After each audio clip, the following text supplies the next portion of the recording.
열반에 이르는 길 마지막 법문을 낭독해 드립니다. 보시자의 발원. 보시자들이 미래에 좋은 과보가 있기를 기대한다면 이 보시의 선업이 그들의 기대를 분명히 채워줄 것입니다. 왜 그럴까요? 부다께서 누빠빠띠 경에서 이렇게 말씀하셨습니다. 비구들이여, 계행을 지닌 사람의 서원은 계행의 청정으로 인해 분명히 실현될 것이다. 이렇듯 계행을 지닌 사람의 선업은 그의 서원을 실현시켜 줍니다. 완전히 깨달은 붓다가 되기를 원한다면 완전히 깨달은 붓다가 될 수 있다. 빠째까 붓다가 되기를 원한다면 빠째까 붓다가 될 수 있다. 상수 제자가 되기를 원한다면 상수 제자가 될 수 있다.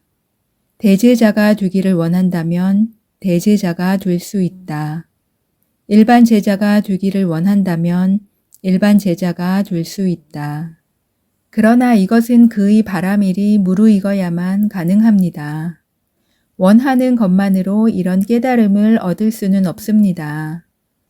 죽은 뒤에 인간의 행복을 원한다면 인간계에서 인간의 행복을 얻을 수 있다. 죽은 뒤에 욕계 하늘에 가기를 원한다면 욕계 하늘에 갈 수 있다. 죽은 뒤 범천에 가기를 원한다면 이 선업이 범천에 가는데 도움이 될 수 있다. 어떻게 이것이 가능할까요? 그의 보시가 앞에서 언급한 조건을 갖춘다면 보시를 하기 전이나 하는 동안이나 하고 난 뒤에 그의 마음이 기쁨으로 가득하고 깨끗하고 흠이 없고 행복할 것입니다. 그리고 그의 마음은 보시물과 받는 사람을 마음의 대상으로 취합니다. 특히 보시를 받는 사람은 그의 마음의 자애명상의 대상이 됩니다. 받는 사람에 대한 그의 자애심은 강합니다. 그때 자애명상을 한다면 자애삼매에 힘입어 죽은 뒤 범천계로 갈 것입니다. 그러므로 죽은 뒤 범천계로 가기를 원한다면 보시자는 자애명상으로 선정에 들어야 합니다. 자애 선정을 얻은 뒤에 탁발 음식을 공양했다면 그의 선업은 범천계로 가는데 수승하고 강력한 도움이 될 것입니다. 그러므로 미래에 선한 과보가 있기를 원한다면 자애 명상으로 선정을 얻어야 합니다. 세 가지 행복, 즉 인간의 행복, 천인의 행복, 범천의 행복 가운데 범천의 행복이 가장 높습니다. 범천의 행복보다 높은 세간의 행복은 없습니다. 이것이 31개의 세상에서 으뜸 가는 행복입니다. 세상에서 가장 수승한 보시. 이것이 오늘 법문의 첫머리에서 이야기한 첫 번째 종류의 보시, 즉 무량한 과보를 가져오는 보시입니다. 이런 보시를 더 원합니까? 그렇다면 다킨나 위방가에 나오는 다음과 같은 구절을 들어보십시오. 비구들이여, 어느 아라한이 깨끗하고 흠없는 마음으로 업의 과보가 크다는 믿음을 지니고 올바르게 얻은 것을 다른 아라한에게 보시하면 그 보시는 세상의 모든 보시 가운데 참으로 으뜸이다. 이 경우 보시자는 다음 4가지 요건을 갖추고 있습니다. 주는 자가 아라한이다. 주는 자의 보시물은 올바르게 얻은 것이다. 주는 자가 마음이 깨끗하고 흠이 없다. 주는 자가 업의 법칙과 그 과보에 대해 충분히 강한 믿음을 가지고 있다. 하지만 5번째 요건도 갖추어야 합니다. 받는 자도 아라한이어야 한다. 부다께서는 한 아라한이 다른 아라한에게 한 보시가 세상에서 으뜸 가는 보시라고 가르치셨습니다. 왜 그럴까요? 이 보시는 과보가 없기 때문입니다. 보시자는 어리석음과 삶에 대한 모든 집착을 부수어 버렸습니다. 무명과 가래는 업, 즉 의도적 행위의 주된 원인입니다. 이 경우에 의도적 행위는 받는 자에게 보시를 하는 것과 같은 선한 행위를 뜻합니다. 하지만 무명과 가래라는 원인이 지원해주지 못하기 때문에 이 업은 어떠한 과보도 낳지 않습니다. 뿌리가 완전히 뽑힌 나무는 열매를 맺지 못합니다. 이와 마찬가지로 무명과 가래라는 뿌리를 완전히 뽑아버렸기 때문에 아라한의 보시는 어떠한 과보도 낳지 못합니다. 그는 미래의 삶을 바라지 않습니다. 랏다나 경에서 부타께서는 다음과 같이 설하셨습니다. 아라한들은 묵은 선업과 악업을 모두 소진했다. 그들에게는 새로운 선업과 악업이 일어나지 않는다. 그들은 재생의 씨를 말려버렸다. 그들은 미래의 삶을 바라지 않는다. 기름과 심지가 다 타버린 기름 등잔처럼 그들의 정신과 물질은 모두 소멸할 것이다. 이 진리로 인해 모든 존재들이 행복하고 온갖 위험에서 벗어나기를. 이것이 진리에 대한 천명입니다. 이 진리의 천명으로 인해 외살리 사람들이 모두 위험에서 벗어났습니다. 미래에 과보가 없으므로 아라한의 보시는 으뜸갑니다. 미래의 삶이 없다면 태어남도 늙음도 죽음도 없습니다. 이것은 비길 데 없습니다. 이것이 오늘 법문 첫머리에서 언급한 두 번째 종류의 보시, 즉 열매 맺음도 과보도 없는 보시입니다. 그러나 첫 번째 종류의 보시, 즉 인간계의 행복, 천인계의 행복, 범천계의 행복과 같은 과보가 있는 보시의 경우에는 여전히 괴로움이 따릅니다. 보시자는 다시 태어나 병들고 늙고 죽는 것만큼은 면할 길이 없습니다.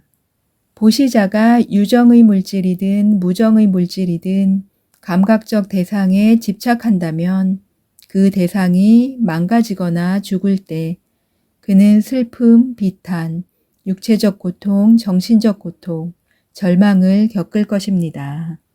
부디 다음 물음을 깊이 생각해 보십시오.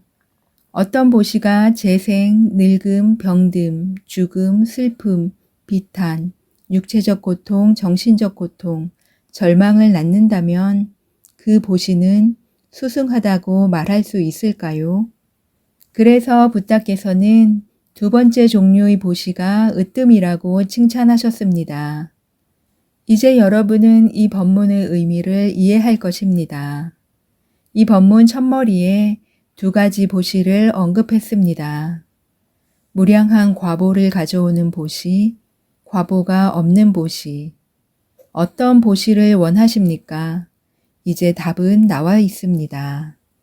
세상에서 가장 수승한 보시를 하는 법. 그러나 보시자가 아라한이 아니라면 어떻게 두 번째 종류의 보시를 할 수 있을까요?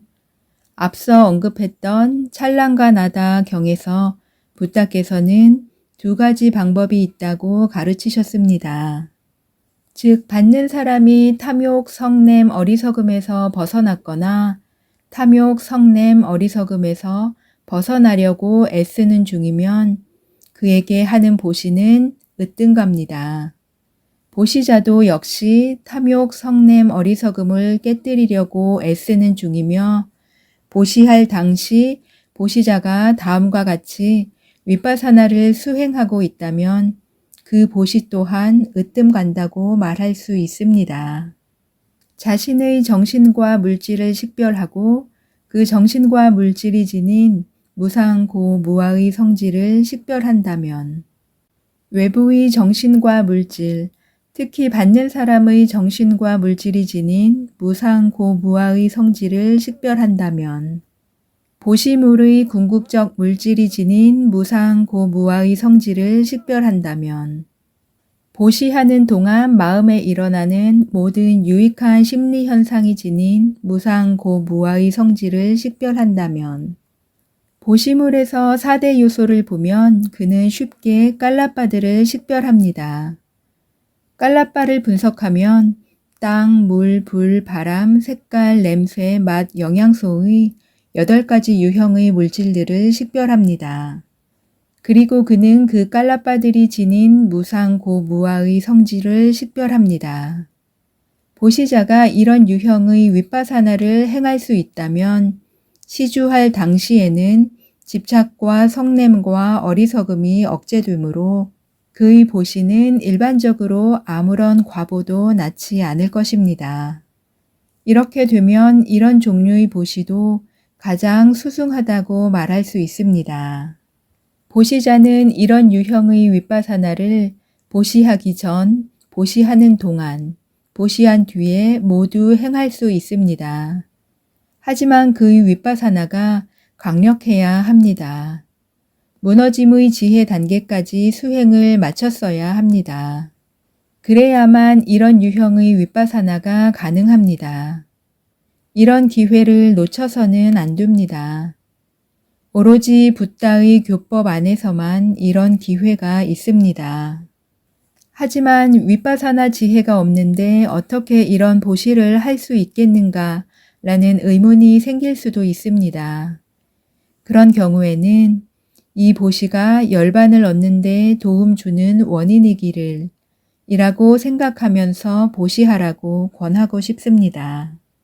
이렇게 권하는 것은 시주할 때는 열반을 원하는 마음을 지니라고 붓다께서 거듭 가르치셨기 때문입니다. 라따나 경에 나오는 붓다의 말씀을 되풀이하면서 법문을 마무리하겠습니다.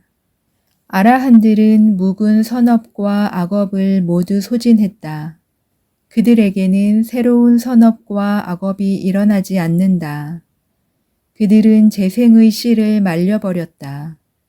그들은 미래의 삶을 바라지 않는다. 기름과 심지가 다 타버린 기름 등잔처럼 그들의 정신과 물질은 모두 소멸할 것이다.